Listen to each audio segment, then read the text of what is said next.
Hello everyone, welcome to the Metroid Prime 2 100% walkthrough part 5, I believe. So first off, I'd like to apologize to everyone who's been watching my Metroid Fusion kind of content at this point because I have just not been keeping up well with it. So you're going to be seeing a lot more of Prime 2 at the moment, but yeah. Otherwise, just know that. And here's our first Ing that we're facing today. This he's like not a challenge at all. I just recommend some full charge beams and yeah. You shouldn't really even have to fight this guy at all if you use the GameCube strategy I recommended earlier, but whatever. I'm not using full charge beams, so he's going to be a little bit more of a pain, but whatever. Yeah. He's a little harder than he's a pretty easy kind of guy to take down. Just like what's his name will be in a second here, Jump Guardian. Now Jump Guardian he's a pretty easy takedown, I have to say, overall, and really won't be too much of a challenge. And throughout this entire part, we shouldn't be seeing much of a challenge. And that's my cat in the background scratching at the door, so he'll do what he'll do. So yeah. Anyway, this part, definitely not too bad. We're also going to be going a bit into the pirate lab, so we're going to see how that goes. Yeah. So first off, know this. This area is not actually like what triggers the guy to show up. It's not the area, it's the safety zone specifically. So if you want to just come up here, then Jump Guardian won't appear. All you do is you just like walk on over here like, hey. And then Jump Guardian, by definition, should be somewhere around here.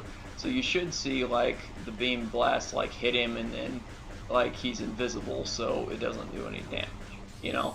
But the thing is that in the trilogy version of the game, he's been moved because he was originally just supposed to be invisible over here. But the truth is he's not. In the trilogy, he actually appears. So that means we actually have to fight him the traditional way, which is definitely not my favorite.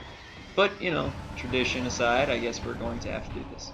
I'm really hoping my cat's audio is not picked up as loudly as I'm hearing it at the moment. But, whatever. So, Jump Guardian, here's the strategy. Blast him with full charge beams. Those should take a decent bit of his health. And you'll notice he has a lot of invincibility frames. Those are annoying, but otherwise, they shouldn't be too much of a problem. And we really need jump boots back, because, like, what is Metroid Prime game without jump boots? And, yeah. He shouldn't be that challenging, though. And if you use the GameCube strategy of, like, you can just go and shoot him while he's invisible, then you can just drop down here and shoot him, like, once and he'll die. Which could be, it can be really useful to do. And also, especially if you take that other path over there. But now you know about that. And the double bomb jump usually will accomplish the height of a normal kind of jump. So, yeah. Just know that. Anyway, but you'll also notice that this guy gets a lot faster as time goes on. And this means a lot more invincibility frames you're going to be dealing with. So that means when he hits the ground, immediately shoot him with a charge beam. I like to follow it up with a missile if you can get a good lock on him. And I've lost track of him. Where is he at? No, there he is. So, yeah, get him with a missile there and a charge beam as soon as he hits. And, yeah, now he's gone. So, there you have it. There is the entire fight of Jump Guardian. He is not a challenge at all. But, there you have it. And now we can get ourselves the boots. Yes, the boots. Because the boots are the best. There are also some item cutscenes in Prime 2 especially, and also Prime 1, where you can, if you like beat a boss, it's mostly Prime 2 I believe, I'm trying to think of some examples in Prime 1, but you beat a boss and then you can like go ahead and after you beat them, then you can step in the right like pixel, and as soon as you do that, then then basically you'll land where the item appears, and that can save a second of time. So anyway, here's the path we tried to take earlier and failed miserably last time. I wanted to see if it was possible, like jumping off this thing. There are some scenes later on where you can jump off a scenery object and use that. But yeah. So anywho, we're gonna take off. So now that we have the jump boots back, it's time to get out of here. We got everything we need. Now there is a Dark Temple key up there, but it's basically right next to the temple, so we're going to avoid getting that until we absolutely need it. And we will also soon be acquiring the dark beam and the light beam. I don't think we're going to be grabbing them in this part. We should be grabbing, you know what, I'm going to do most of the pirate stuff right here, right now, and see how that goes. But I'm also going to swing by to grab a quick little missile expansion just because I'm going to need it. Yeah, I probably will need it. It's a little out of the way, and I may end up going all the way back, maybe part of the way back. Well, we'll find out. Because you can grab this missile expansion later on, I'm just not sure when specifically, so I'm just going to go and grab it right now. So this area that we unlocked by kind of opening up the sector there, it's now unlocked, which means that we should open this up. And this heads back to the original save station, kind of, that we visited when we first got here. So this will be a nice little path to open up. Now I could go back this way, but it actually saves a little more time if we go this way. There's also a move I'd like to mention in the trilogy when it comes to sequence breaking, probably the most useful trilogy-wise, besides maybe the ghetto jump. There's a move where if you, like, it's called the instant unmorph trick. So if you unmorph just as soon as you're hitting the right frame for the jump, then like you're rolling off a ledge, for example, then you skip the unmorphing animation and immediately like unmorph. So and this allows you then to jump twice, which can be really useful. So yeah, that's all about to say. And yeah, oh, you three are together. Oh. Okay, well, we now have jump boots, which means we should be able to get up here a little faster. But these guys are annoying. They're invisible, they shoot me, and ugh. Okay, so now, for those of you a little confused about where to go, it's now off to the pirate lab.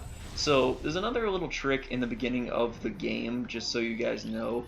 A trick when you are first kind of starting out, that as soon as you like skip item loss, there's a problem later on when you try to move on to the main temple area, just like after you beat Bomb Guardian, for example. There's a little bit of a problem, because as soon as you beat Bomb Guardian, you go and you get locked in the place where you get the Emperor hologram for the first time. So what you need to do is instead, since you already have jump boots, jump over here and immediately go and just grab yourself the dark beam and such, in this order. Also, these pirates will go down with a full charge beam, easy, so that's what I'm going to recommend we use here. So remember to fully charge your charge beam. There should be one more pirate right there. And yeah, fully charged charge beam, always helpful. Now we get a few more pirates, and then we're about to get some turret pirates. Oh, they uncharged my beam in that cutscene. So there are several kind of cutscene placements, just so you know, in the game. There are like places where it'll cut, you know, like you're using a cutscene. Some will make you reappear in a certain position, others won't. So you can use those to your advantages as you will. And I think these, yeah, so good charge beam, 2 missiles should do the trick. Now I'm trying to remember if rapid fire missiles works in the game. I believe a version of rapid fire missiles works in the trilogy. I'm not sure about specifically about Prime 2, but I believe it's the case. Don't quote me on that one, but I think it's something to do with like when you're playing the game. There's what was I talking about again? I'm completely forgetting it. Let's see. It was something of. Never mind. You know what? I'm gonna figure it out in a second. I just feel so terrible for forgetting that. But yeah, there's. Well, anyway, so these pirates are headed through to the other dimension, the good old dark ether, to go grab themselves some Phazon, because the Phazon's all in the dark world. Yeah, and you could go into a whole physics explanation of dark energy versus negative energy versus stuff like that.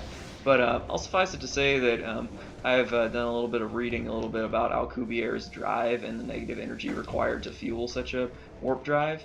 And I'm going to say that warp drives sound pretty cool. Just being someone who really would like to see people be able to go to space sometime in the future, it would be really cool to see a warp drive so, you know, you could pass the speed of light barrier kind of problem. But anyway, it's now time to go back to fighting some good old space pirates. So I'm a little confused because I don't really see the space pirates steal too much. So I'm wondering, what's with the pirates part of it? Because they mostly seem to be like science dudes, you know, that are crazy and try to steal like some stuff, but you never really see them pirate stuff. I mean, are they just illegally downloading media? Are they that kind of pirates? Going on the Pirates Bay and stuff like that? Because that's one type of pirates and all. I'm a little confused. What are the space pirates? So that there is an example of a cut to scene where you kind of cut to that certain area. Oh, hello, Dark Samus, and goodbye. Ah, didn't get the missile fire off.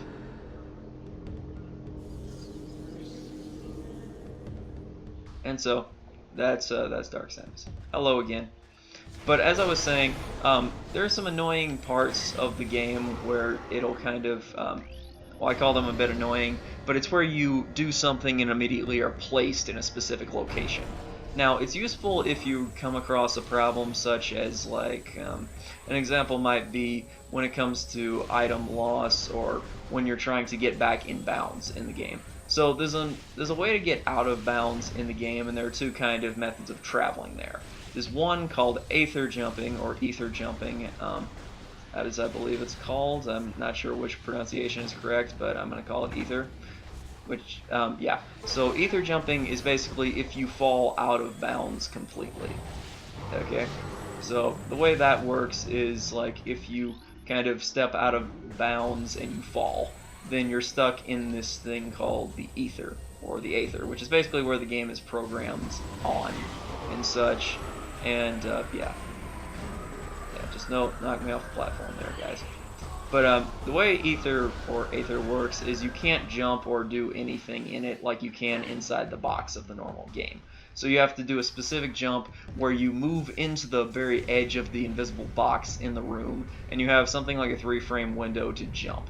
And once you jump, then you can kind of be able to move up slowly. Otherwise, the gravitational physics kind of push you to go back into the game, but very slowly. So you kind of float upwards.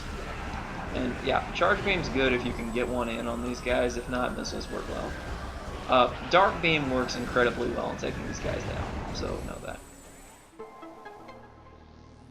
And yeah. But as I was saying about the, yeah, what was I saying again? Man, I'm not on it today. But yeah, I was talking about the ether jumping. There's also the main method that you want to travel in and out of bounds kind of navigation, which is called wall crawling. Now, wall crawling is basically where you walk from area to area on the edge of the walls of the game, so you can move from place to place, basically. And it's really used a lot in Prime 1. Now in Prime 2, you're going to be seeing a lot of more of aether jumping, especially, or ether jumping, with item loss. So what I mean by that is that, well, wrong one. So I'm going to go for the energy tank first here. But with item loss, you kind of have a 12-minute waiting period if you decide not to ether jump. So, yeah. A 12-minute waiting period to float back in bounds. So that's not too much fun to do. Just know that. And there you have it. So we just created ourselves a staircase. And you may ask, where does this staircase lead? Well, the answer up here. To energy tank. Now you can come back and collect this energy tank later and save a little bit of time. But once again, I mentioned the fact that I am not a speedrunner, so saving time is not really that important. I will be using the screw attack in a few later situations to do a couple of things. Mainly just, it's used for saving time, especially, you may notice the green door over there. That is a super missile door, for those of you who don't know. And you can reach it by this spider ball track right there that I was pointing out. Oh, come on. Stop with the cutscene already. This spider ball track, you can go over a really long event strain to get up to that green door. And once you get there, you can blast it open with a super missile and get yourself a missile expansion. But, on the other hand, from up here, you can also just screw attack right there. And then you don't have to go through that trouble. Anywho, this part's been kind of interesting, and we're almost done, but we have to deal with the annoying lasers of annoyingness and death. Definitely, this is probably one of my least favorite parts of the entire run, is right here. Because I do not like lasers in my morph ball tunnel, okay? I do not like enemies who shoot me in a morph ball tunnel. Got it? I do not like lasers. I do not like these kind of hazards. Now, I understand they're, like, necessary or something, but they are just annoying. They're the bane of my existence. See this? Okay. But, as much as I've complained about it, it's already over, and we don't have to deal with that until we really get to Sanctuary Fortress and have a really annoying one. But anywho, that is the end of this part, and I hope to be making more parts soon. I'm sorry I haven't posted as much Metroid Fusion as I would like, but I hope you guys are still enjoying Prime 2, and I hope to be able to get back to that eventually. But for now, I'm just going to be doing Prime 2 and move on to Prime 3, because I'm most comfortable with that, and we'll see how it goes. But thanks again for watching, and don't forget to vote on the next one after Fusion ends when I get back to it. But thanks again, everybody, and I will see you guys next time with Part 6. Goodbye.